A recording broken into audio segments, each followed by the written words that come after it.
रघुपति राघव राजा राम पतित पावन सीताराम।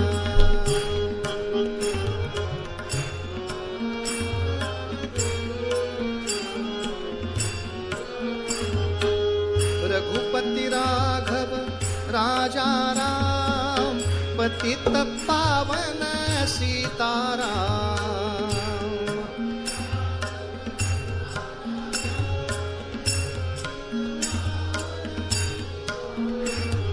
रघुपति राघव राजा राम पतित पावन सीताराम।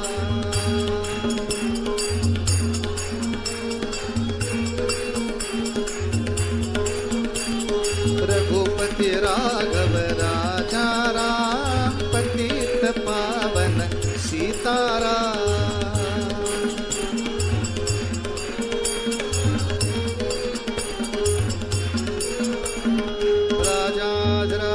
रामचंद्र महाराज की जय।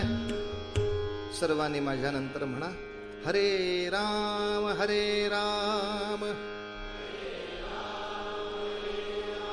राम राम हरे हरे, हरे कृष्ण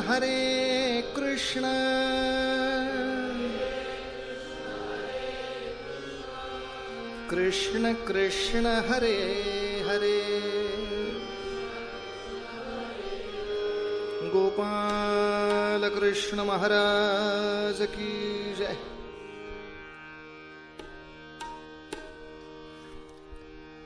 एका महत्वाच्या प्रसंगाबद्दल थोडा मतभेद आहे इतिहासात, आणि तो महत्वाचा प्रसंग असा की शंभूराजांचा विवाह ते आग्र्याला जाण्यापूर्वी झालाय का आग्र्याहून आल्यावर झालाय, याबद्दल काही बखरी झाल्यावर म्हणतात, काही आधीही म्हणतात. पण आधी म्हणणं थोडंसं धाडसाचं वाटतं, कारण आधी म्हणजे 8 वर्षाचे शंभूराजे असताना. जुन्या काळातली जनरीत बघता 8 वर्षाची मुलगी असताना लग्न होत होतं हे बरोबर आहे, पण मुलगा इतका लहान असत नसे. तो साधारणतः 11-12 वर्षाचा तरी धरला जात होता तेव्हा. अर्थात हा काही चरित्राच्या दृष्टीनं फार महत्वाचा मुद्दा नाहीये, पण त्याबद्दल काही बोलले नाहीत बुवा, असं नको बुवा. तर दोन्ही बाजूची मतं आहेत. आग्र्याहून सुटका करून आल्यानंतर आता ते साधारणतः 11 वर्षाचे म्हटल्यावर आता हे लग्नाचं वय, म्हणजे शिवरायांचं सुद्धा साधारण लग्न होण्याचं वय जर पाहिलं तर ते 11-12 अशाच वयामधली ही लग्न झालेली आहेत. म्हणजे ते जर 8 वर्षाचे धरले लग्न होताना, तर तो मुलगी किती वर्षाची असेल त्यावेळेला कल्पना नाही. पण शंभूराजांचं विवाह प्रकरण जे झालंय ती उभय सोयरीक आहे. म्हणजे पिलाजीराव शिर्के यांची मुलगी ती संभाजीराजांना, आणि संभाजीराजांची जी बहीण ती पिलाजीच्या मुलाला. म्हणजे हे उभय पक्षी व्याही आहेत. मग शंभूराजांची बहीण तिकडे दिली आहे आणि गणोजी शिर्क्यांची बहीण इकडे आली. असे 2 एकाच कुटुंबामध्ये असे परस्पर विवाह झालेले आहेत. मुद्दा इतकाच आहे, आग्र्याहून सुटून आल्यानंतर शिवाजीराजांनी औरंगजेबाला सांत्वनपर पत्र लिहिलेलं आहे. ते मात्र इतिहासात उपलब्ध आहे. म्हणजे औरंगजेबाचंच त्यांनी सांत्वन केलं आहे की तुमची प्रत्यक्ष भेट घेऊन यावी अशी माझी खूप इच्छा होती, पण आपल्याला कल्पना आहेच काही गोष्टी अशा झाल्या की आपली भेट होणं शक्य झालं नाही. त्यामुळे तुम्हाला न कळवता मला इकडे यावे लागले. त्याबद्दल वाईट वाटते आहे. मी दिलगीर आहे, माझ्यामुळे आपल्याला बराच काही मनस्ताप झाला. आणि पुन्हा एकदा शिवाजीराजांच्या वतीनं औरंगजेबाच्या दरबारातला बक्षीस बोलला की शिवाजीराजाला जर पश्चात्ताप झालाच असेल तर उगाच आता रागराग करण्यात काय अर्थ आहे, संभाजीराजांची आहे ही 5,000 मनसब चालू ठेवावी. जे इतका उपद्व्याप होऊन ही मनसब चालूच ठेवली त्यांनी. औरंगजेबाचा आणखीन एक मोठा डाव झाला. त्यांनी विचार असा केला की आपला मुलगा दक्षिणेत पाठवावा. शहाजादा मुअज्जम हा औरंगजेबाचा मुलगा, त्याने असं ठरवलं की आपल्या मुलाला दक्षिणेमध्ये पाठवू. औरंगाबाद ज्याचं आपण शहर असं म्हणतो त्याचं राज्य त्याला करायला सांगू. तो दक्षिणेचा सुभेदार म्हणून पाठवू. औरंगजेबाचा हिशोब असा आहे, माझा मुलगा अवघ्या दक्षिणेचा सुभेदार, दक्षिण प्रांताचा, आणि त्याच्या हाताखाली आणखीन मदतनीस म्हणून शिवाजी राजाचा मुलगा, त्याचा एक 5,000 मनसबदार. दोघांना एकत्र राहू दे, एकत्र कारभार करू दे. पण अशा वेळेला मुअज्जम आहे 10 वर्षांनी मोठा आणि शंभूराजे 10च वर्षाचे. त्यामुळे वय वर्ष 20च्या आसपास येणारी बरीचशी व्यसनं मुअज्जमना आहेत. औरंगजेबाची कल्पनाच ही आहे की ही व्यसनं उद्या संभाजी राजाला लागावीत आणि असा नाही पकडता आला तर शिवाजी राजाचा छावा उलट्या प्रकाराने पकडता यावा. म्हणून औरंगजेबाने ही आपलं तोंड देखलं दिलगिरी, ठीक आहे ठीक आहे ठीक आहे, पण तुमच्या मुलाला पाठवा बरं, माझा मुलगा आणि तुमचा मुलगा एकत्र म्हणून राज्य करतील. शंभूराजाला घरी राहायला वेळच मिळेना.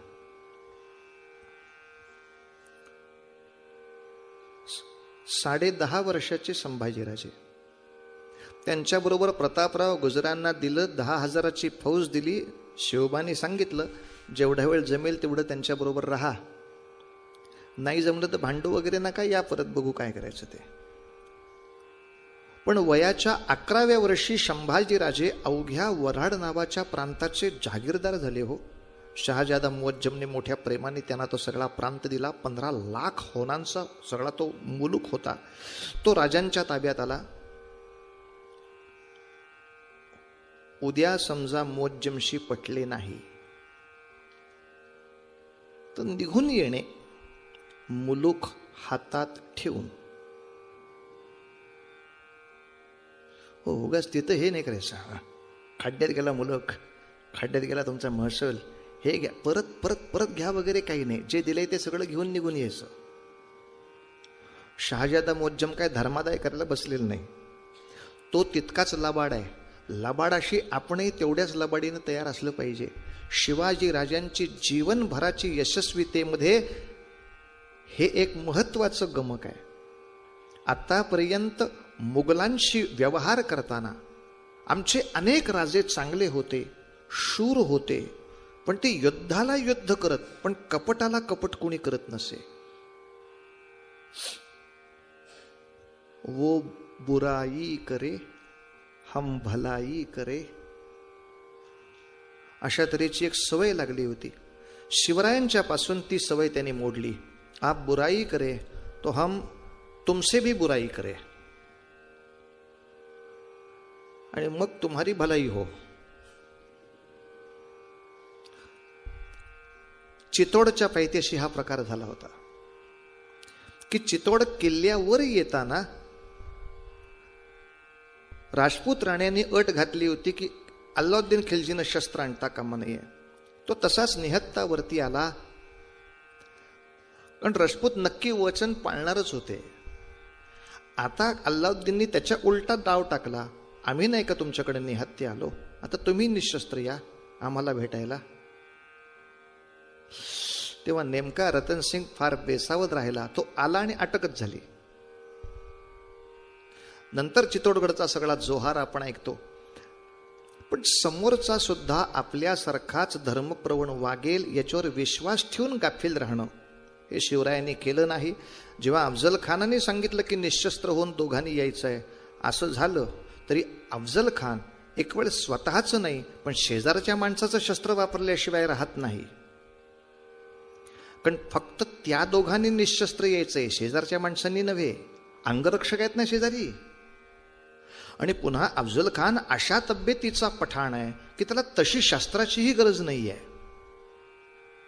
शरीराच्या तुलनेमध्ये म्हणाल तर असं दाबून गळा दाबला तरी त्याला मारता येणार आहे.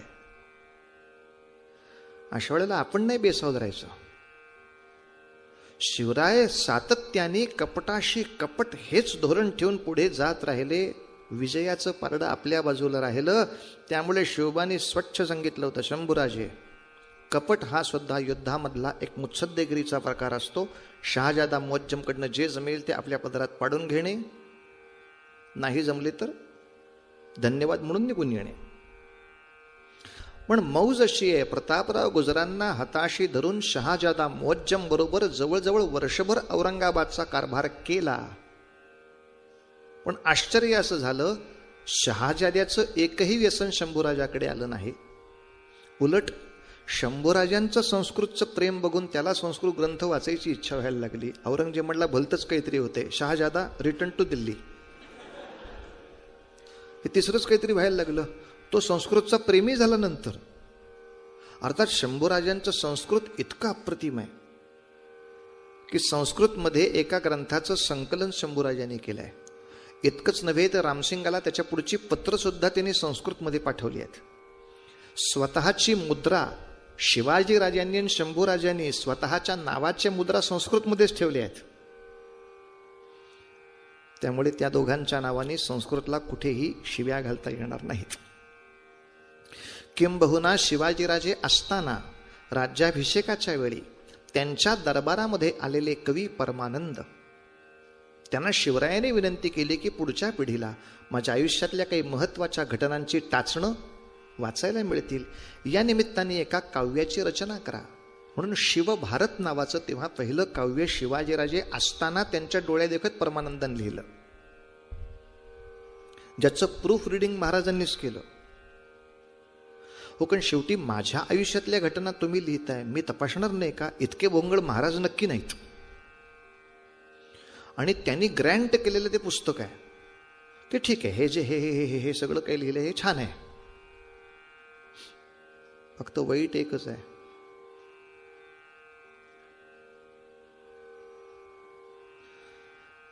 त्या ग्रंथात गोप ब्राह्मण पतिपालक असा शब्द आलाय, जे सँक्शन बाय शिवाजी महाराज आहे.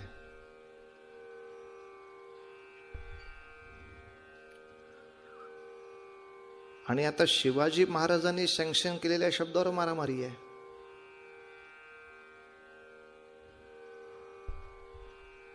बरं, मुद्दा असा होता, गोप ब्राह्मण प्रतिपालक या शब्दाचा अर्थ सगळ्या ब्राह्मणांबद्दल पक्षपात करणारा असा होत नाहीच. गायींमध्ये, पशूंमध्ये दुबळी जशी गाय, तशी मानव जातीमधला दुबळा जीव म्हणजे ब्राह्मण. आयुष्यात एकाही पुराणामध्ये किंवा एकाही कथेमध्ये एक श्रीमंत ब्राह्मण होता असं वाक्य कधीही ऐकायला मिळणार नाही. एक दरिद्री ब्राह्मण होता, आयुष्यभर तेच त्याच्या नशिबी आहे. मुळात समाजाच्या 2% असलेला, दारिद्र्यामध्ये असलेला, सातत्याने असलेला हा समाज.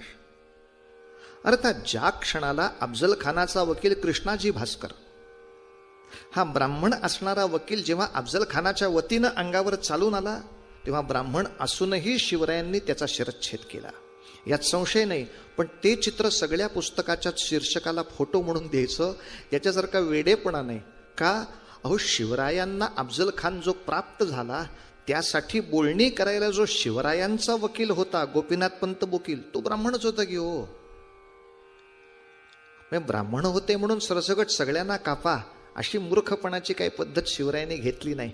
किंवा ब्राह्मण असत्यच लिहितील म्हणून परमानंदाला कशाला लिहायला सांगायचं, म्हणूनही त्यांनी केलं नाही. बरं, परमानंदाने लिहिल्यानंतर यांनी स्वतः तपासून तो ग्रंथ मान्य केल्यावर सुद्धा शंका घेणं आनंदच आहे. म्हणजे दादोजी कोंडेवांचं नाव तुम्ही काढून का टाकलं? परमानंदांच्या काव्यात उल्लेख नाही. मग आता परमानंदांच्या काव्यात गो ब्राह्मण प्रतिपालक उल्लेख आहे, घेता का? आपल्या सोयीपुरतच बघायचं झालं तर गणित कसं मांडता येईल महाराज? प्रश्न असा होता, याला सुदैव म्हणा किंवा दुर्दैव म्हणा, शंभूराजांचा वाढदिवस आणि राज्याभिषेकाचा मुहूर्त हे जवळजवळ एकच होते. मुअज्जमशी फार काळ काही पटलं नाही. वर्षभरात त्याची सगळी व्यसनं बघितल्यानंतर शंभूराजे परत आले. मग मात्र शिवाजी राजांच्या देखरेखीखाली शंभूराजांचं मोठेपण झालेलं आहे. वयवर्ष 11 ते वयवर्ष 17 पर्यंत जवळजवळ 5 ते 7 वर्ष शंभूराजे शिवाजी राजांच्या बरोबर आहेत. इतकंच नव्हे, आणखीन एका माणसाचा महत्वाचा पुरावा देतो. एक फ्रेंच माणूस जेव्हा रायगडावरती आलाय, राजगडावर आलाय, शिवरायांना भेटला आहे, बराच काळ तो महाराष्ट्रात आहे. त्याचं नाव सुद्धा छान आहे, ॲबे कॅरे. आता अर्थ विचारू नका, मला फ्रेंच येत नाही. आता नावं असतात अशी. ॲबे कॅरे नावाचा हा फ्रेंच रहिवासी आहे. यांनी फार सुंदर वर्णन केलंय शंभूराजांचं की शंभूराजे शिवाजी राजांपेक्षा दिसायला तगडे, तडफदार आणि रूप सुंदर आहेत. शिवरायांच्या हाताखाली ते असे तयार झालेत की अनेक फौजांमध्ये ते आपल्या वडिलांच्या बरोबर स्वारीला जातात. सगळे उल्लेख मुद्दाम लक्षात ठेवा, कारण पुढच्या एका पत्रव्यवहारासाठी आपल्याला हे उल्लेख फार महत्वाचे आहेत. अनेक जबाबदारीची कामं शिवराय स्वतःहून शंभूराजांवर टाकतात. शंभूराय ती अत्यंत तडफेनं उत्तमपणे ती पार पडतात. इतकंच नव्हे तर त्यांची स्वतःची म्हणून जी 10,000 तुकडी आहे, त्या सर्व सैन्याच्या दृष्टीने शंभूराजे देवा समान आहेत, वगैरे वगैरे वगैरे. हे का लक्षात ठेवायला सांगणार आहे मी? पुढच्या काळात शंभूराजांचं जे एक पत्र आहे दिलेर खानाकडे गेलेलं की माझ्या कर्तृत्वाला इथे वाव मिळत नाही, ते किती गंमत म्हणून वाक्य असेल ते या आधीच्या वाक्यावरनं कळेल. कर्तृत्वाला वाव मिळत नाही असं काहीही झालेलं नाही त्याच्यामध्ये. या मधल्या 7 वर्षामध्ये शिवरायांनी अतिशय जबाबदारीची कामं, अतिशय महत्वाच्या स्वाऱ्या शंभूराजांवरती सोडल्या आहेत. शंभूराजांनी त्या उत्तम पार पडल्या आहेत. मग असं दिलेर खानाशी त्यांनी का लिहिलं तोच विचार आत्ता आपण करणार आहोत. कारण ज्येष्ठ शुद्ध द्वादशी हाच मुहूर्त दुर्दैवाने डोळ्यासमोर आला आणि तेव्हाच राज्याभिषेकाचाही मुहूर्त लागला तिथीने. राज्याभिषेक हा सगळ्या विश्वातल्या हिंदूंच्या दृष्टीने सन्मानाचा बिंदू होता, पण शंभूराजांच्या दृष्टीने संकटाची आणखीन मोठी लाट होती. कारण राज्याभिषेकाच्या वेळी महाराज म्हणून अभिषेक झाला शिवरायांना, महाराणी म्हणून अभिषेक झाला सोयराबाईंना. शंभूराजांची आई तेव्हा जिवंत नव्हती. सईबाईचा आधीच मृत्यू झाला होता.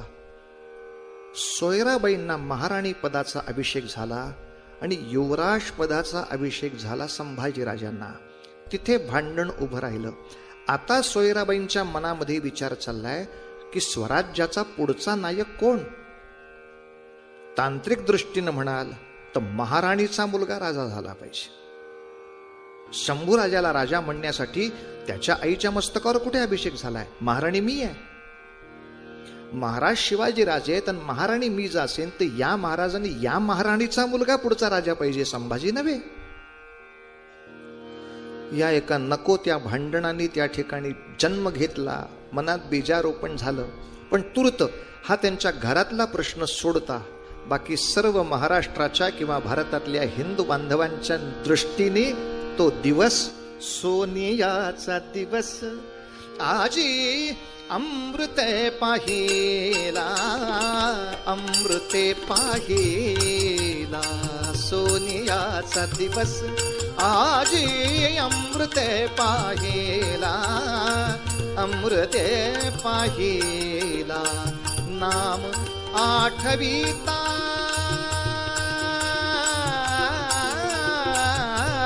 रूपी, नाम आठविता रूपी प्रकट पैझाला, प्रकट पैझाला, प्रकट पैझाला. गोपाळा रे तुझे ध्यान, ध्यान लागो मना, ध्यान लागो मना. गोपाळा रे तुझे ध्यान, ध्यान लागो मना, ध्यान लागो मना. सोनियाचा दिवस.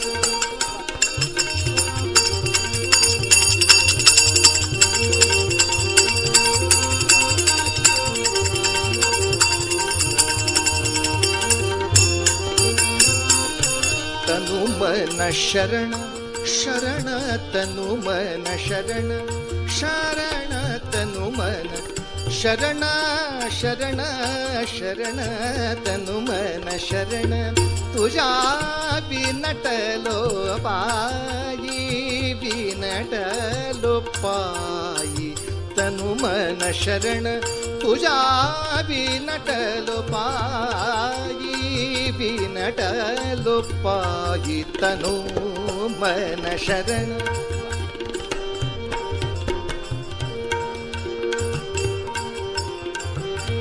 तुझ्या बिनटलो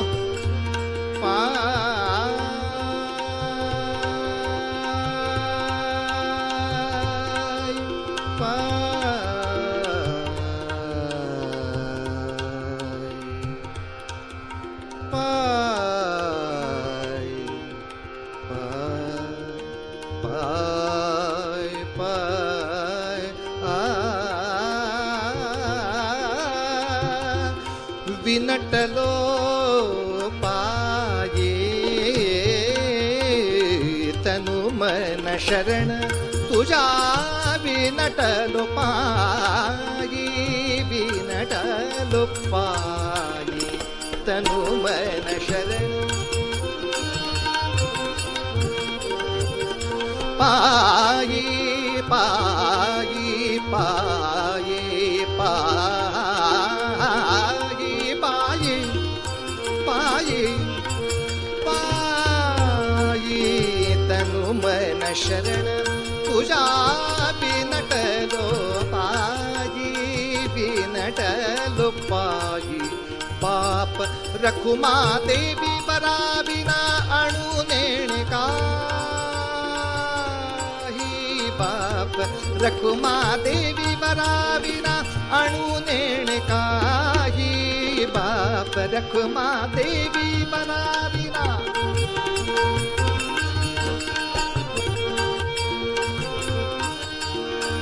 अणु नेणकाही अणु नेणकाही अणु नेणकाही गोपाळा रे तुझे ध्यान ध्यान लागो मना ध्यान लागो मना गोपाळा रे तुझे ध्यान ध्यान लागो मना ध्यान लागो मना सोनियाचा दिवस आजे अमृते पाहिला अमृते पाहिला अमृते पाहिला अमृते पाहिला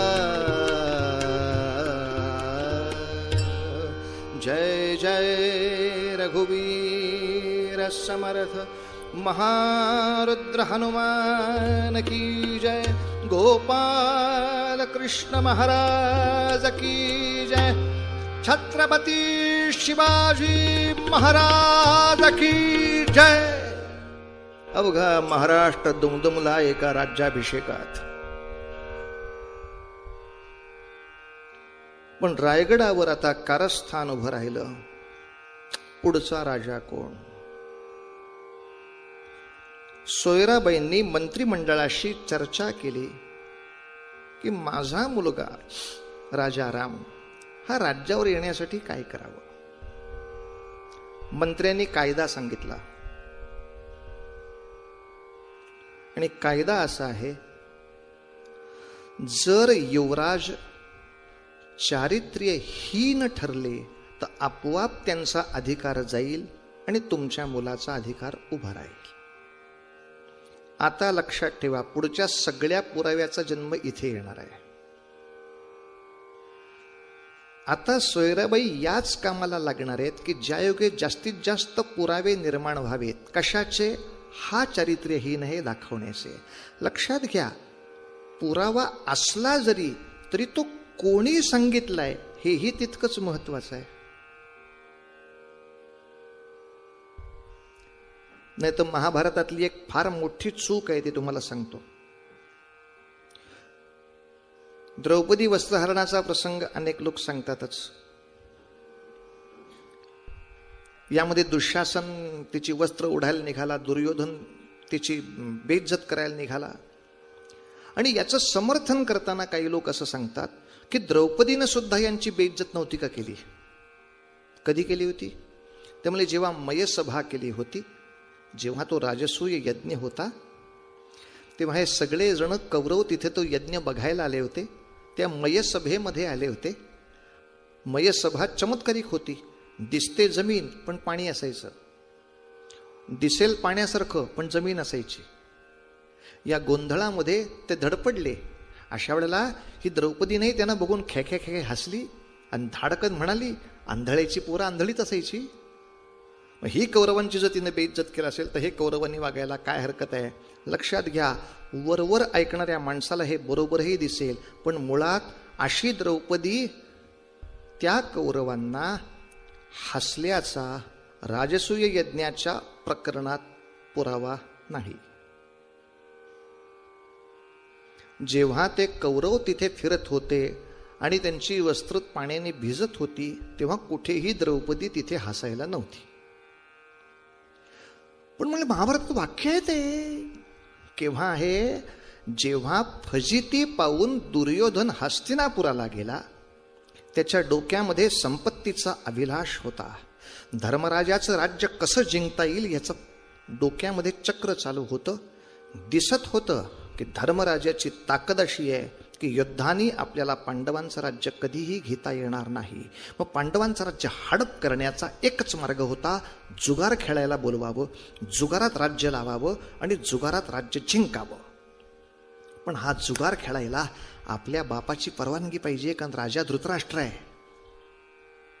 आणि स्वतःच्या वडिलांची या पापकृत्याला संमती मिळावी म्हणून दुर्योधन हे सगळं बोललाय की हो बाबा बाबा बाबा तुम्ही आम्हाला जुगार खेळायला परवानगी द्याच.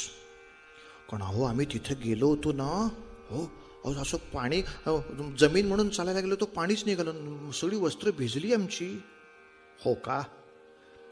सगळे पांडव ख्या ख्या ख्या ख्या करत हसले आमच्याकडे बघून. पण दुर्योधनाला माहिती आहे, पुतणे हसले म्हणून काका फारसा रागवणार नाही, सुनबाई हसली तर काम होणार आहे. म्हणून असा प्रसंग झालेला नसताना दुर्योधनाच्या तोंडी हे वाक्य आहे की बाबा तिथे द्रौपदी सुद्धा होती, ती सुद्धा हसली आणि ती म्हणाली आंधळ्याची पोरं आंधळीच असणार. हे बापाला चिथवण्यासाठी दुर्योधनानं केलेली कथा आहे. आता आमच्याकडे कथा लिहायला हा पुरावा आहे. आता ह्या पुराव्याने कथा लिहायची, मग या लेखकाला कुठं पुरावा? जमिनीखाली सुद्धा मेले तुला जागा नाही. कुठल्या पुराव्याने काय करतोस? मुळात हे वाक्य कोण बोललं हे महत्वाचं नाही का? कोणत्या परिस्थितीत बोललं, त्याच्या डोक्यातलं विचारचक्र काय आहे? नुसता लेखी पुरावा या शब्दाला अर्थ नसतो. मागचं पुढचं सगळ्या गोष्टीचा 10 वेळा विचार करावा लागतो. सोयराबाईंनी ही प्रकरणं उभी केली. अर्थात लक्षात घ्या, बोलविता धनी वेगळाची, त्यांनी स्वतःच्या नावे फारसं काहीच केलं नाही. इकडून तिकडून अफवा उठवायच्या की हा या मंत्र्यांच्या मुलीच्या मागं लागलाय, आणि मग या अफवांच्या पिकावर पुढची नाटकं आली. थोरातांची कमळा, मोहित्यांची मंजुळा, मग नाशिकच्या कनेटकरांनी पण एक नाटक लिहिलं, पण त्यांना ते नावच सापडेना. आता या काल्पनिक मुलीला नाव काय द्यावं, काय नाव द्यावं? दुसरं कुठलंच सापडत नाही. नदी कुठली आपली? गोदावरी. चला गोदावरी. अशी सगळी काल्पनिक पात्र तिथे येऊन उभी राहिली. ही सोयराबाईंनी उठवलेल्या अफवांची पीक आहे. म्हणाल तर कागदोपत्री पुरावा आहे की अशा तऱ्हेची बोलवा सगळीकडे होती. पसरवली कुणी? पसरवली कुणी? खात्रीलायक पद्धतीनं माणसं वाकडे तिकडे बोलायला लागतात केव्हा? जेव्हा घरची माणसं त्याला सामील होतात तेव्हाच. जेव्हा सोयराबाई त्याच्या मागे उभे आहेत म्हटल्यानंतर तो भयानक प्रकार सुरू झाला.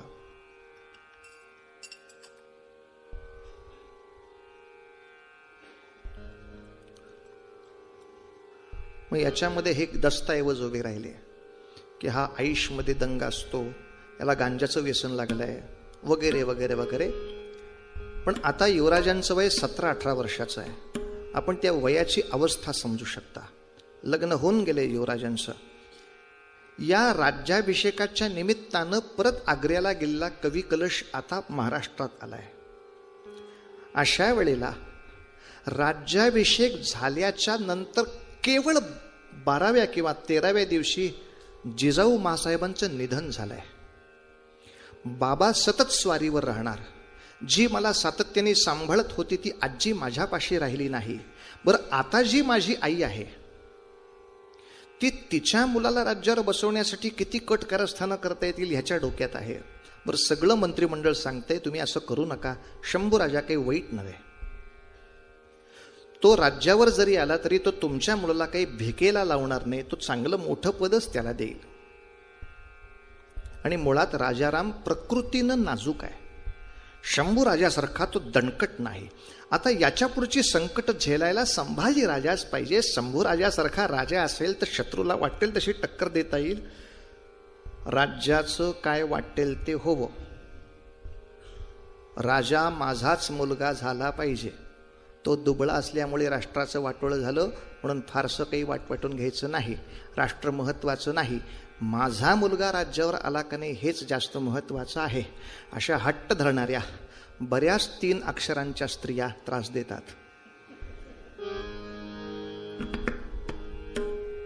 हे मी सत्यही बोललो आणि असत्यही बोललो.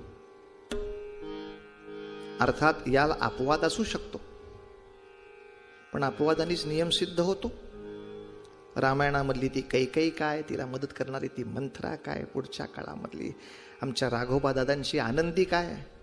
आपले बुवा पुढे पुढे आनंदी आनंद इतकंच म्हणायचं. आता एखाद्याला अपवाद असतो, पण राष्ट्राचा विचार न करता माझा पोरगा राज्यावर कसा येईल त्यासाठी वाटेल ते करायला तयार असलेल्या या 3 अक्षरी स्त्रियांमध्ये सोयरा हे नाव आणखीन एक पडलं. अफवांच्या पिकांचा आपण विचार केला. आता याच्या पुढचा आणखीन एक विचार करायचा आहे. दिलेर खानाशा. शंभूराजे दिलेर खानाला फितूर आहेत काय? मुद्दाम लक्षात ठेवा. राज्याभिषेक झाल्यानंतर काही काळात शिवाजीराजांनी मोहीम काढली आहे दक्षिण दिग्विजय. आता शिवाजीराजांना कर्नाटक आंध्र इथपर्यंत जायचं आहे. इथल्या अनेक राजांची मैत्री उभी करायची आहे. याच्यासाठी किमान 1 वर्ष किंवा लागलं तर 1.5 वर्ष राजे महाराष्ट्राबाहेर राहणार आहेत. अशा वेळेला शिवाजीराजांनी स्वराज्याचे 4 वेगवेगळे भाग करून प्रत्येकाला सांभाळायला दिलेत. मोरोपंतांनी या बाजूचं स्वराज्य सांभाळा, अनाजीपंतांनी या बाजूचं सांभाळा, त्र्यंबकपंतांनी या बाजूचं सांभाळा. अशी सगळी सांभाळणं करता करता फक्त दाभोळच्या आसपासचा एक मोठा प्रभावळीचा सुभा तो शंभूराजांनी सांभाळावा अशी त्यांना आज्ञा झाली आहे. आता इतिहासात रंगवलंय असं. आता साहजिक आहे हो शंभूराजे चिडणं. मी युवराज आहे म्हणजे बाबांच्या अनुपस्थितीत होल अँड सोल पॉवर मला मिळाली पाहिजे. अशा वेळेला बाबा 4 लोकांना नियुक्त करतात म्हणजे दिस इज अन्याय फॉर मी. म्हणजे मी हे करू शकत नाही का? आणि मला काय देतात सांभाळायला? एवढसा सुभा, प्रांत पण देत नाहीत मला. ही तक्रार शंभूराजाला करता यावी अशी परिस्थिती निर्माण केली आहे. याचं कारण रायगडावरून जाताना शंभूराजांवर एक मोठी जबाबदारी शिवरायाने टाकली आहे. शंभू, आता 1.5 वर्ष मी परत येणारा नाही. पण दिलेर खान 3 लाखाची फौज घेऊन पन्हाळ्याच्या आसपास कोल्हापूरच्या सगळ्या ठिकाणी दबा धरून बसलाय. मी बाहेर पडलो किती वावटळ आत घुसणार आहे. म्हणून मुद्दाम तुला पन्हाळ्यावर राहा, तिथला तुला सुभा सांभाळण्याच्या निमित्ताने राहा. अजून म्हणायचं असेल तर सासूरवाडी जवळ आहे म्हणूनही राहा. पण दिलेर खान तुझ्या नजरेच्या टप्प्यात राहील अशाच ठिकाणी राहा. लक्षात घ्या, शंभूराजानं जर सगळ्या कारभाराच्या अंगावर त्यांच्या जबाबदाऱ्या दिल्या असत्या तर शंभूराजाला रायगडावर राहावं लागलं असतं. रायगडचा कारभार तसाही कुणी सांभाळेल, वऱ्हाडाचा कारभार जो मुअज्जमकडनं पदरात पाडून घेतलाय तोही कुणी सांभाळेल. प्रश्न सगळ्यात अवघड कुठला आहे? दिलेर खान कोणी सांभाळायचा? लक्षात घ्या, शोभा महत्वाचा नाहीये, ज्या तोंडावर त्यांना ठेवलंय तिथलं संकट किती मोठं आहे. म्हणजे अनाजी पंतांना त्यांनी कर्नाटकचा भाग, अहो ते कर्नाटकचा भाग म्हणजे ते ऑटोमॅटिक टॅक्स देतात, ते फक्त कलेक्ट करायचे तर तुम्हाला रायगडावर पोचवायचे आहेत. तो कारभार बघता येईल. हे युद्धाचं धोरण आहे. एकूण आपलं लष्कर 1 लाखाच्या घरात आहे आणि शिवरायांची जबाबदारी अशी आहे, यातलं 80,000 लष्कर घेऊन मी बाहेर जाणार आहे. तेव्हा शंभू, सगळ्यात महत्वाची जबाबदारी, मला या 1.5 वर्षात महाराष्ट्रात युद्ध नको आहे. आता how to manage is your question. सगळ्यात मोठी जबाबदारी लक्षात घ्या, शंभूराजांवर, ही मोरोपंतांवर नाही, ही अनाजी पंतांवर नाही, ही रघुनाथ पंतांवर नाही, कोणावरही ही जबाबदारी नाही. त्यांच्यावर फक्त ऑफिस वर्क चालू ठेवण्याची जबाबदारी आहे. संरक्षणात्मक जबाबदारी जमणार. मुळात सेनापती हंबीरराव मोहिते महाराजांबरोबर जाणार आहेत. अशा वेळेला शंभू सांभाळ बरं, आम्ही जातो दूर देशी, आम्ही जातो, आम्ही जातो, जातो, जातो, जातो, आम्ही जातो दूर देशी, सांभाळा राज्य हे. आम्ही जातो दूर देशी, सांभाळा राज्य हे. आम्ही जातो दूर देशी, सांभाळा राज्य हे. आम्ही जातो दूर देशी, सांभाळा राज्य हे.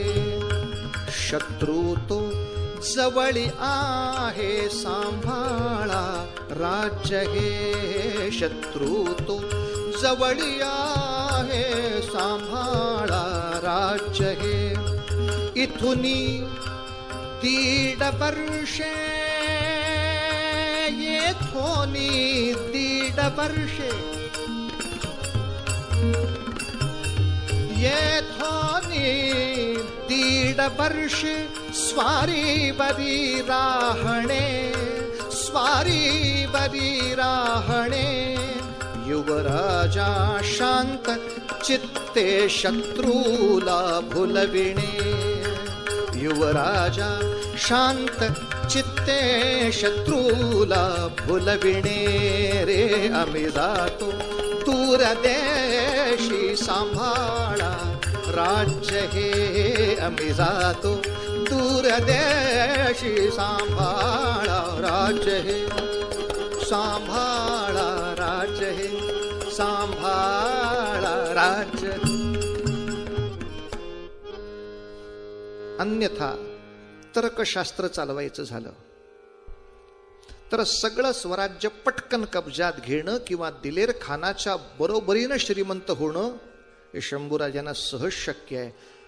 जेव्हा शिवाजीराजे स्वराज्यात नाहीत तेव्हाच स्वराज्य गिळणं सोपं नाहीये का? पण शंभूराजे, शिवाजीराजे 1.5 वर्षांनी परत येईपर्यंत दिलेर खानाकडे गेलेले नाहीत.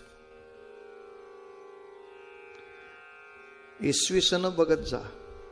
आमचे बाबा नेहमी सांगायचे, इतिहास सांगताना आणि रस्त्याने चालताना सालं बघत जा. कधी पडशील त्याचा नेम नाही. कधीतरी आम्ही आपलं येडपटासारखं कीर्तन करायचो. झाशीच्या राणीचं चरित्र सांगितलं, बाबा मी सांगितलं बरं का चरित्र, बसा. काय बसा काय? नाही, विचारतो त्या प्रश्नाचं उत्तर द्या म्हणून बसा. 1857चं युद्ध किती तारखेला सुरू झालं आपले बुवा? 10 मे 1857, क्रांती दिन. कॅलेंडर उघडा. झाशीच्या राणीचा हौतात्म्य 18 जून. म्हणजे 1.5 वर्ष, आपलं 1.5 महिनाच लढली नाही का ती?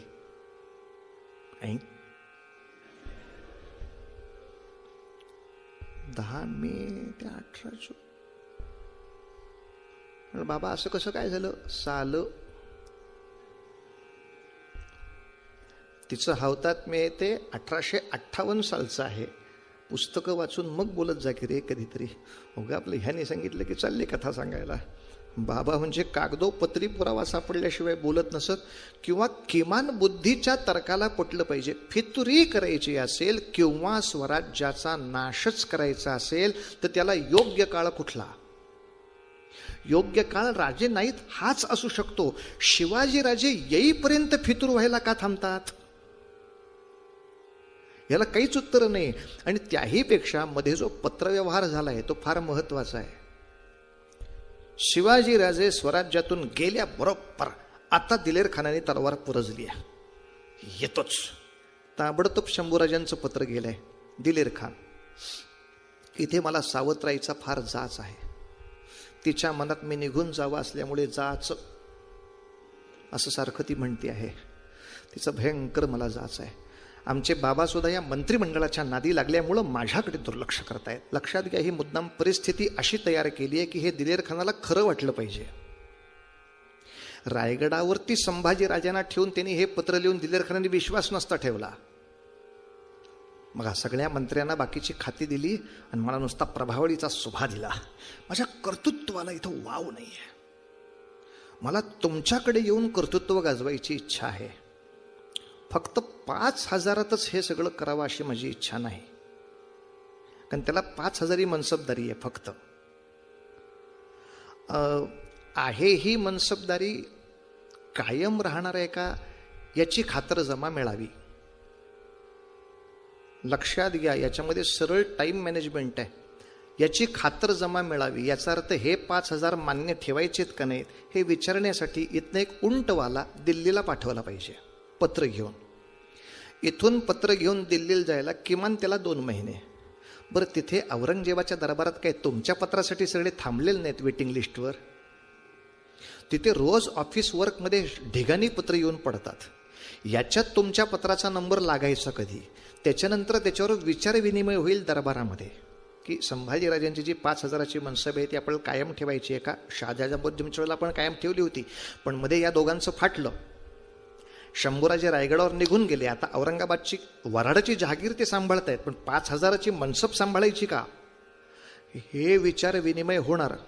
अलीकडं असे काहीतरी महत्त्वाचे प्रश्न जेव्हा असतात त्याला शून्य प्रहर का म्हणतात मला अजूनही कळलं नाही. प्रहरात शून्य कधी आलं हे सगळं? पण असो, काही काही शब्दाचे अर्थ आपल्याला माहीत नाहीत, तेच आपण बरे आहोत. शून्य प्रहरात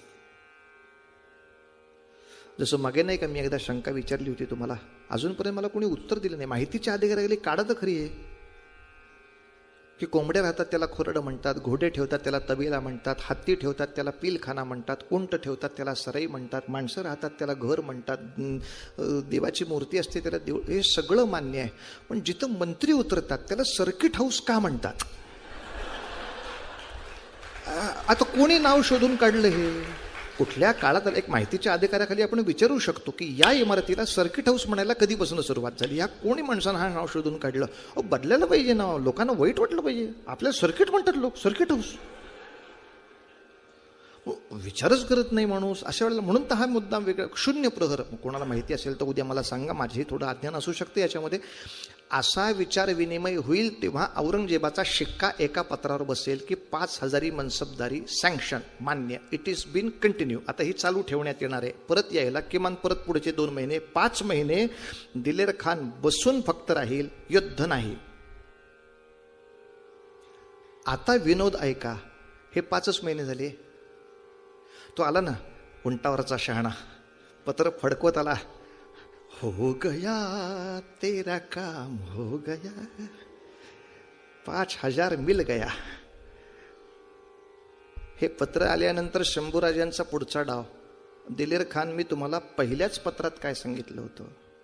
काय, माझी 5,000ची मनसबदारी तुम्ही कायम ठेवणार आहात का?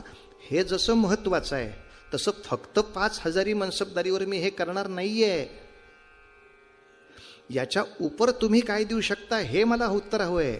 झालं, पुढचे 5 महिने पांडुरंग हरी वासुदेव हरी पांडुरंग हरी. मग दिलेर खानाने शिफारस केली की आलंपना, साक्षात शंभूराजा आपल्याकडे येतोय, 5,000 काय, काहीतरी वाढवून द्या. मग तो सुद्धा असा खेळा डोक्याचा, त्या पठ्ठ्याने फक्त 2च वाढवले, 7,000च फक्त सांगितले. 5चे 2 वाढव फक्त. काय पेट्रोलचे दर आहेत काय 5 आणि 2 वाढवायला? पण औरंगजेब तितका धोरणी होता, तो एकदम काहीही बोलणारा नव्हे. हा पण मुद्दा लक्षात घेतला पाहिजे, या गोंधळामध्ये 10 महिने दिलेर खान झुलावलाय. आणि इतकं सगळं झाल्यानंतर 11व्या महिन्यात पत्र आलं, 7,000 मनसब मान्य. आता तरी हो म्हणा. आणि याला शंभूराजांचं उत्तर असं आहे, तुम्ही 7,000 मनसब मला मान्य केलीत, याबद्दल मी आपला आभारी आहे. माझे वडील स्वारीवर गेल्यामुळे हे सगळं सांभाळण्याची थोडी जबाबदारी माझ्यावर आहे. ते आले की येतो.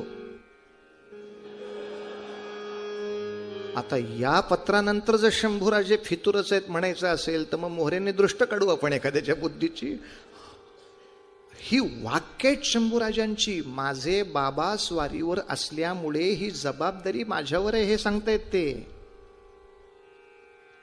म्हणून मला स्वराज्य सोडून येता येत नाही. ते आले रायगडाला की येतो, नंतर येऊन उपयोग काय? 1.5 वर्ष या दिलेर खानाला गाजर दाखवत नुसता हत्ती झुलवत ठेवला त्याने. 3 लाख फौजेचा 1.5 वर्षाचा रोजचा खाण्याचा खर्च किती झाला असेल, हत्तीना खायचा खर्च किती झाला असेल. आता त्याला काही फारसा खर्चाचा विचार करायचं कारण नाही, दिल्लीची माणसं ती. हत्ती खावो नाही तर घोडे खावो. हत्तीच्या म्हणून ते हत्तीला खायला घालणार, त्यांना काय सँक्शन आहे सगळं.